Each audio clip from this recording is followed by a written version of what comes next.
Amid persistent drone attacks by Ukraine, Russia is building huge protective shelters at the all-important Engels Air Base, home to Putin's prized Tu-95 Bear and Tu-160 Blackjack strategic bombers. The Engels Air Base is one of Russia's most important long-range aviation hubs, and unlike earlier, Russia has now decided not to leave high-value bomber aircraft exposed on the flight line. The bunkers being built at Engels Air Base are very large compared to the sizes usually observed, keeping in mind the dimensions of the Tu-95 Bear and Tu-160 Blackjack. Here's all you need to know about these formidable bombers.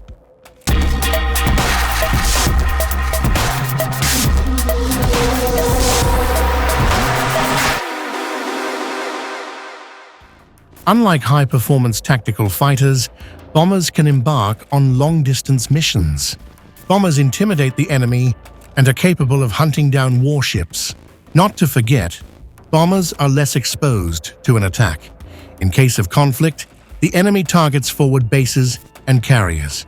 The venerable Tu-95 Bear is the only propeller-powered bomber in service. The Tu-95 entered into service with the Soviet Strategic Air Force in 1957. Like the US B-52, Tu-95 Bear has been upgraded and will remain in service into the 2040s. Production restarted in the 1980s, and upgraded Tu-95 aircraft are not as old as the US B-52 planes. A key element of the Russian nuclear triad, the modernized Tu-95 aircraft can carry long-range cruise missiles.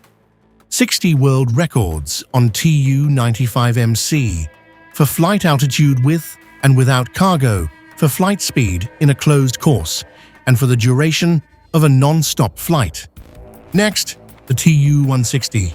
The White Swan is the largest supersonic aircraft in the history of military aviation. The heaviest combat aircraft in the world, with the highest maximum takeoff weight among bombers. Tu-160 destroys installations in remote areas and the deep rear of continental theaters. At least 44 world records, a flight for a closed course distance of 1,000 kilometers with a payload of 30 tons was performed at an average speed of 1,720 kilometers per hour. The airplane has a toilet, a galley unit, and a sleeping berth. It is equipped with a probe and drogue type flight refueling system. Integrated low-wing configuration aircraft with a variable swept wing, tricycle landing gear, all-flying tailplane, and fin. High-lift devices include slats, double-slotted flaps and spoilers, and flaperons are used for roll control. 4 engines are mounted in pairs in nacelles in the belly. The bomber boasts 2 compartments to accommodate the payload, located in tandem, one after the other. The main materials of the airframe are titanium, heat-treated aluminium alloys, steel alloys, and composite materials. Last but not least, Ukraine's moves underline the importance of drones in a hyper-modern battlefield.